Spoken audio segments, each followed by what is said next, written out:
Hi friends, welcome back to the channel Ernest Lectures. In this session, we'll understand the concept of data types in C program. So from this unit 1, Introduction to C program, we'll describe the concept of data types in C program.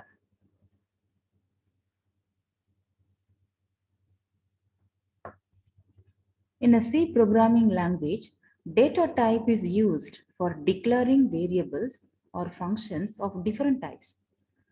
The type of a variable determines how much memory space is allocated it occupies in the memory storage and how this bit pattern is stored is interpreted. Okay, so that is the functionalities of a data type.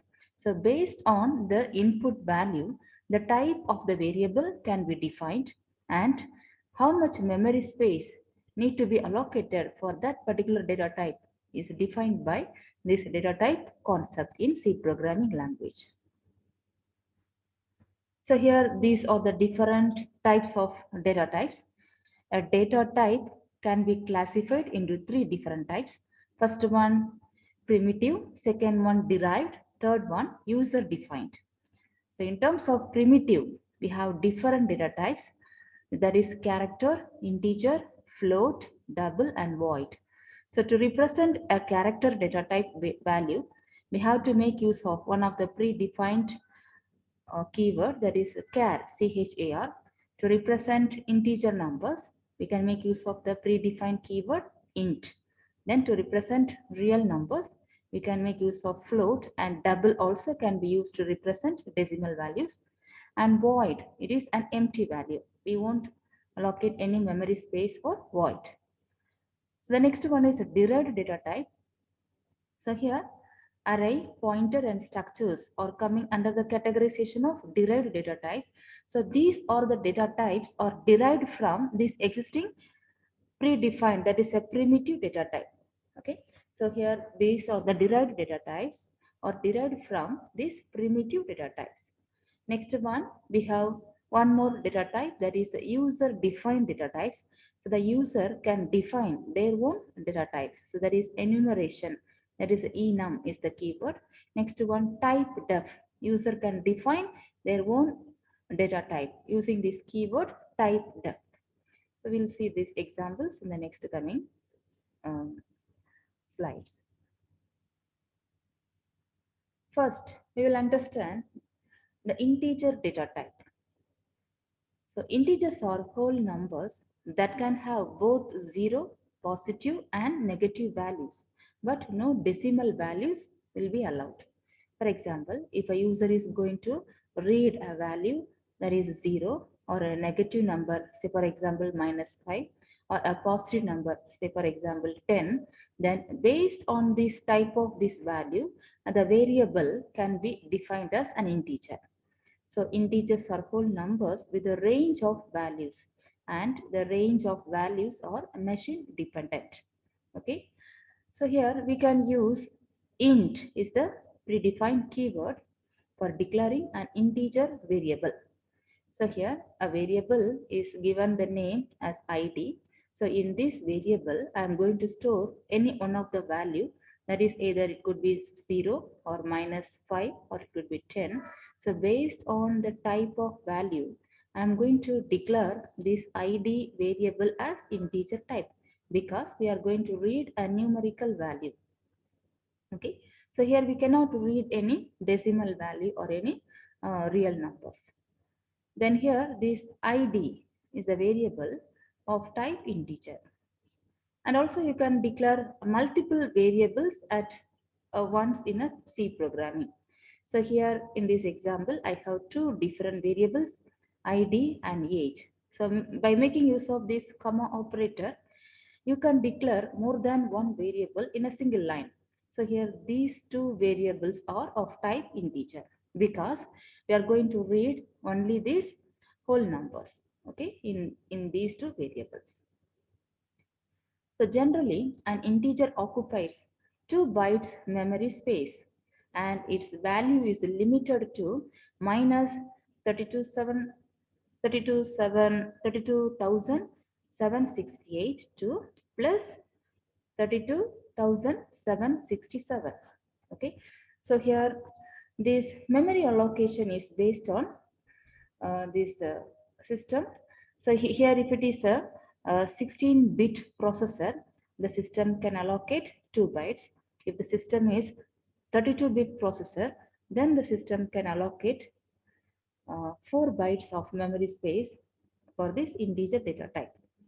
So here, if the data type is an integer, then this data type can store the values of both signed and unsigned, both the positive and negative numbers. So here if it is an integer data type and if it is a 16-bit processor, only 2 bytes of memory space will be allocated. And here the range is to represent the negative numbers, that is starting from 32,768 to plus 32,767. So this is the limit, this is the range of the numbers can be represented by this integer data type. Okay. If the data type is long integer, then the format specifier, we are going to make use of this specifier is %LD, and the memory size allocated for this long integer is 4 bytes, that is from minus 2 power 31 to plus 2 power 31. Then if it is unsigned integer, then we can make use of the format specifier as %U, and 2 bytes of memory is allocated for this unsigned integer number, and the range of values starts from 0 to 65,535. Okay, so using this unsigned integer, we are going to represent only the positive numbers, whereas using this integer, we can represent both positive and negative numbers. So that is all about integer data type. So here we are reading only the whole numbers. We cannot store decimal values here. So based on this input value given, we are declaring this variable as integer by making use of this predefined keyword int. So here the storage size, if it is an integer data type, in terms of 16-bit processor, 2 bytes of memory will be allocated. Whereas in terms of 32-bit processor, 4 bytes of memory space will be allocated. If it is a 16-bit processor, then the value range starts from minus 32,768 to plus 32,767. Or if it is a 32-bit processor, then for 4 bytes, it is 2 power 32. That is 1 byte has 8 bits. For 4 bytes, we have 4 into 8 bits, that is 32 bits. So 2 power 32 represents the value that is range from minus 2,147,483,6,482 plus 2,147,483,647. In terms of unsigned integer, for 16-bit processor, it will allocate 2 bytes, and for 32-bit processor, in the memory allocated for this integer is 4 bytes. So here unsigned is used to represent only this positive number. So here the range starts from 0 to 65,535. Or if it is a 32-bit processor, to represent 4 bytes, it is 2 power 32. So that is the value starts from 0. So here 0 to 4,294,967,295. So it should be 296. Here the value started from 0. So it is the value of 295. Okay. Whereas if it is a short types of integer data type, then the memory space will be allocated is 2 bytes. And again, the data ranges from negative to positive numbers. Okay. If you want to store a small number, you can make use of a short. If you want to store a long number, you can make use of integer, and you can make use of long integer according to this data type. Then the next one is a size of operator. So it is one of the predefined function. So here in this size of operator, we have to give any one of the variable as input. The function could return an integer value of the size of the variable. So you can always check the size of variable using a size of operator. So here we can see a program to demonstrate the size of memory allocated for different data types. So here we have included the header file, then starting of this main function. Now declared a number of different variables here. So for example, a short, I'm giving a variable name x. So x is a variable of type short. Then z is a variable of type unsigned integer.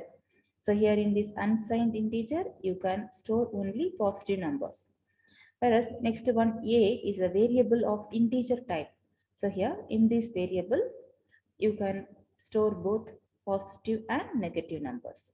So you can represent both negative and positive numbers using this int keyword. So that is to represent a sign. Next one, long integer. So if you want to store a huge number, there is a big number. Say for example, it's a roll number or any other number, register number. In that cases, you can make use of this long integer. So here y represents a variable is going to hold the long integer number and the data type is long space int followed by the variable name. Next one, I'm going to read a character from the user. So here the single character should be given within the single code. And here B is a variable of character type where I'm going to read a single character. Next one, C is the variable of type float. There I'm going to read a real number. Okay. So the decimal numbers can be represented using a float. If you want a big number in this float, we can make use of a double. So for this scientific calculation or the scientific research, to make this report a very accurate one, in that cases, we can make use of a double data type. Okay. So here I'm going to display the memory size allocated for each data type using the size of operator. So here the size of is one of the predefined function that I'm going to give this variable as an input. So after executing this function will return a integer number. So I'm going to make use of one of the format specifier %d to represent the integer value. So here for all these variables, I'm going to use the size of operator that is going to display what is the memory size allocated for each data type. So here this is the output of this given program. So size of short, that is 2 bytes has been allocated. For size of integer, 4 byte is allocated. So here this system is a 32-bit processor. So for integer, 4 bytes has been allocated. If the computer is a 16-bit processor, then 2 bytes will be allocated for integer. So here this memory allocation is based on depending on the processor. Okay. Then for a size of unsigned integer, that is 4 bytes. Then size of character, again 1 bytes. Size of float is 4 bytes. Size of double is 8 bytes. Next, we will understand the concept of character data type. So here, char is the predefined keyword has to be used to declare a character data type. So character type variable can hold a single character. The size of the character variable is 1 byte. So here the keyword char is used for declaring character type variable. Example, here test is the variable which is going to hold the value of a single character h. So here this particular letter should be given within a single code, and this variable is used to refer the given input value is a character type. So here test is the variable of type character which holds the value of a single character which is given within a single code. So here the character constant contains a single character enclosed within a pair of single quotation marks. The character may be alphabet or it could be a digit and special symbol can be included. For example, letter A is given within the single quote, and I'm reading this 9. So here, when it is given within the single quote, now it is termed as a character. It is not a number because it is given within the single quote. And you can read special symbol also, that also can be given, should be given within this single quote. Okay, you can make use of dot, then ampersand, comma.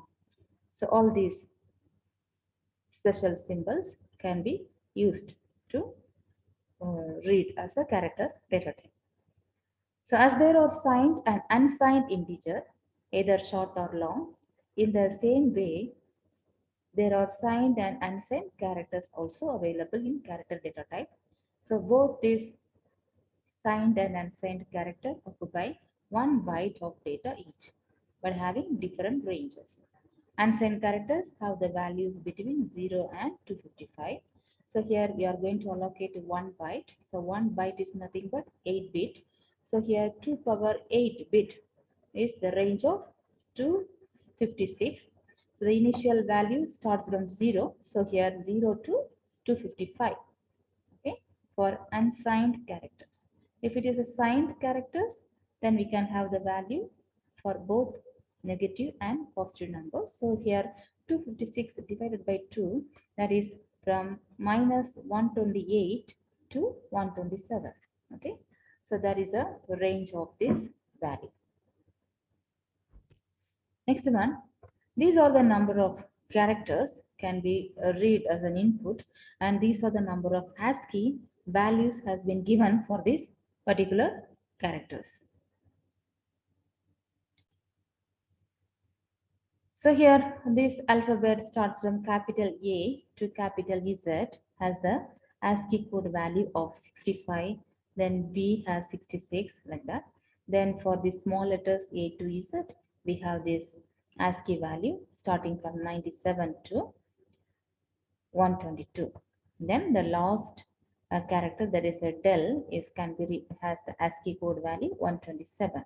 So here each characters can be represented as an ASCII values. Okay, so from 0 to 127. This is for unsigned character data type. Next one, float data type. So to read real numbers, we can make use of the float data type. The float data type is used to store fractional numbers or real numbers with 6 digits of precision. So floating point numbers are denoted by the keyword float. When the accuracy of the floating point number is insufficient, we can use the double to define the number. The double is same as float. To extend the precision further, we can use long double, which occupies 10 bytes of memory space. So here we have different data types. So all these data types are going to represent real numbers with a different range. So if it is a float, 4 bytes of memory space will be allocated. And if it is double, 8 byte. And it is a long double, again 10 bytes of memory space will be allocated. And the value of this range starts from 1.2 e power minus 38 to 3.4 e power plus 38. So here e stands for exponential value. Then 1 stands for mantissa. So here the floating point values can be represented as mantissa dot the exponential value with the power. That is, all these fractional values can be represented using this exponential value. So for this float type, the precisions could be 6 decimal. For this double, we can represent 15 decimal places. For long double, we can represent 19 decimal places. Okay, after this dot, you can represent 66 digits. So that is 6 decimal places can be represented for float, and 15 decimal places can be represented for double, and 19 decimal places can be represented for long double. So next one, void data type. Void is nothing but it is an empty. There is no memory space will be allocated. Mainly this void data type can be used to declare functions. The function is not going to return any value. We can make use of the keyword void. The void type has no values, therefore we cannot declare it as a variable as we did in case of integer and float data types.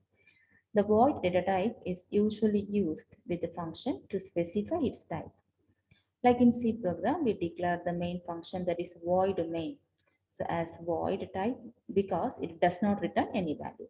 So if the main function has the return type as void, it will not return any value.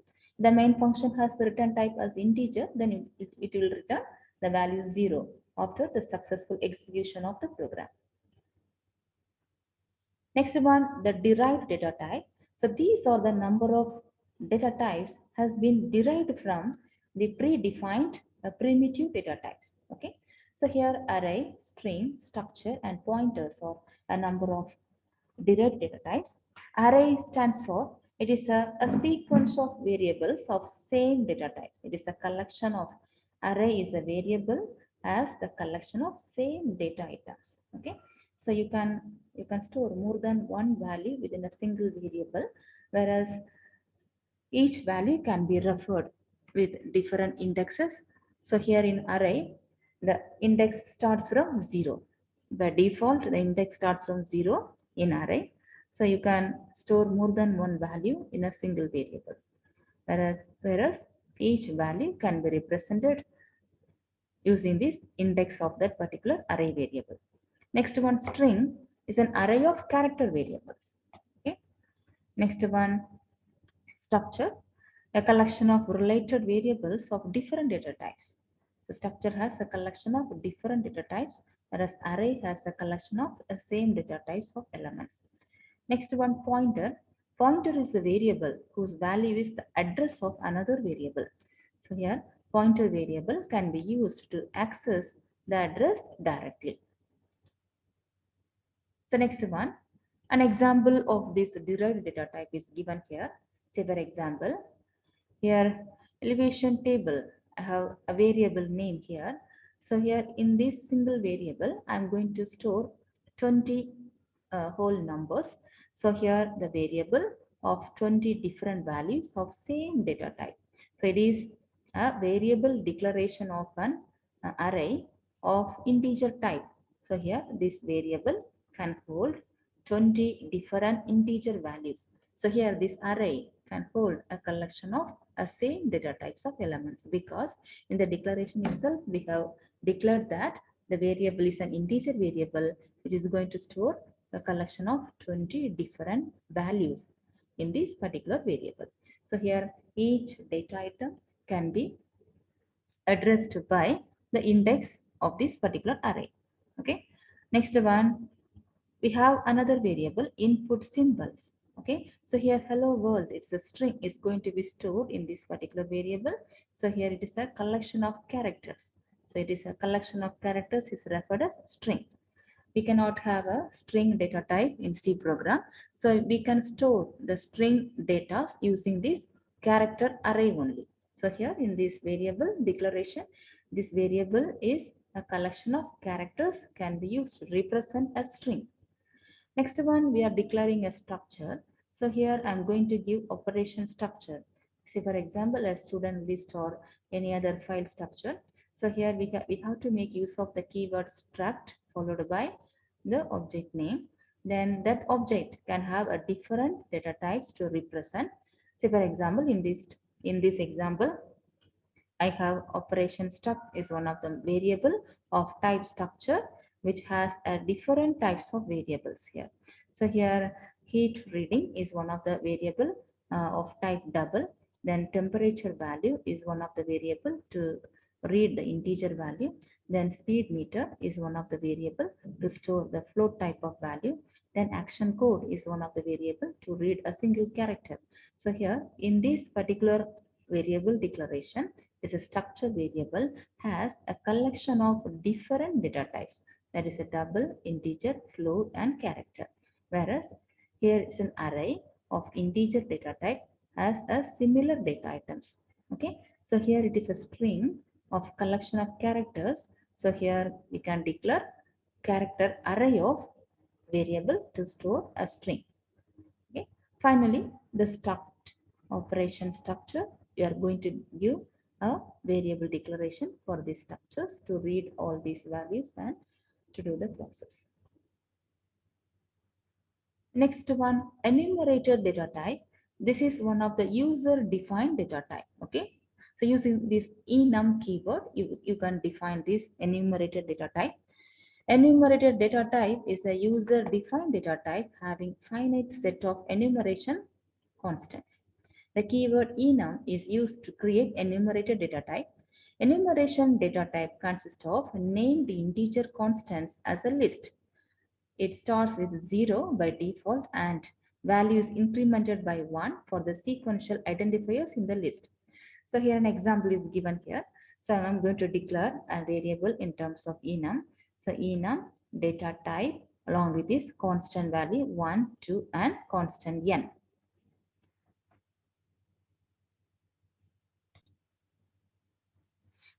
So here an example given for this enum data type. The syntax is enumeration type, that is the keyword is enum, followed by a data type with a constant value representation. So here let us see an example.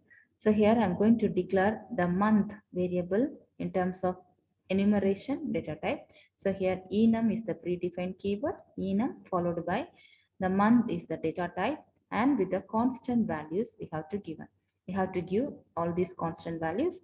So here this open brace, I'm going to create a number of month here. So January, February and March. So when I declare this particular variable, what will happen? So here Jan, Feb and March variables will be assigned 0, 1 and 2 respectively by default. Okay. So by default, the value will be starting from 0. 0 is allotted for January month and 1 is given for February and March is represented by this number 2. Whereas enum month January has been initialized as 1 followed by comma February comma March. So here Feb and March variables will be assigned to 2 and 3 respectively by default because we have initialized the January equal to 1. So here the next numbers will be incremented plus 1 for all these another variables. Next one, if this declaration is like enum month, Jan equal to 20, that is the initial value of this variable, then followed by Feb and March, then close this. So here Jan is assigned to 20, so Feb and March variables will be assigned 21 and 22 respectively by default. So here we can have a collection of list over here. So here January is the month and what is the number for this January. So it is a key and key value pair. Okay. So for this key January, we are having the value 1. For this month of February, we are having this value 2. For this key value March, we are having this value 3. So here all these informations are represented as key value pair. That is the configuration of enum data type. Okay. So here by default, if you are not initializing any value, so 0 will be allocated and all these next sequential number will be assigned for the next variables. If you are declaring the initial variable as 1 or 20, then according to that, the next numbers will be generated. Then that values will be assigned to this next key values. For this particular key, we are going to assign the next values. Okay, so that is all about enumerated data type. So here enumeration data type consists of named integer constants as a list. Okay, it is a key value pair. It starts with 0 by default and the value is incremented by 1 for the sequential identifiers in the list. Next one, type def data type. It is used to create a new data type, but it is commonly used to change existing data type with another name. So user can create their own data type using this type def keyword. So here the syntax is type def data type. I'm going to give a new name for this data type. For example, type definition. There is a predefined keyword type def. Then I have an integer data type. There is a predefined data type. instead of making use of this int keyword, I'm going to make use of integer. So it could be any name. That could be your own name or any other name. You can give any other identifier name for to represent this int keyword. So we can make use of the existing predefined keyword. So that keyword can be given a new name. So that is the type definition. So here this instead of referring this int predefined keyword, hereafter I'm going to make use of the keyword integer. So instead of int, it is replaced as integer. So here integer register number. Instead of giving int register number, I can make use of integer register number. So here integer can be identified by this type definition, that is int keyword is referred as integer. Okay. So using this type def keyword, a user can define their own data type. So that is all about the data types described in a C programming language. So we have discussed different data types. So basically a data types defines what is the value entered by the user. According to that, the data type will be defined, and based on that a memory space will be allocated for different data types. And we have discussed different data types with the different memory space allocated for each data type with examples. I hope you understand the concept very well. Thank you so much for watching this video. Thank you.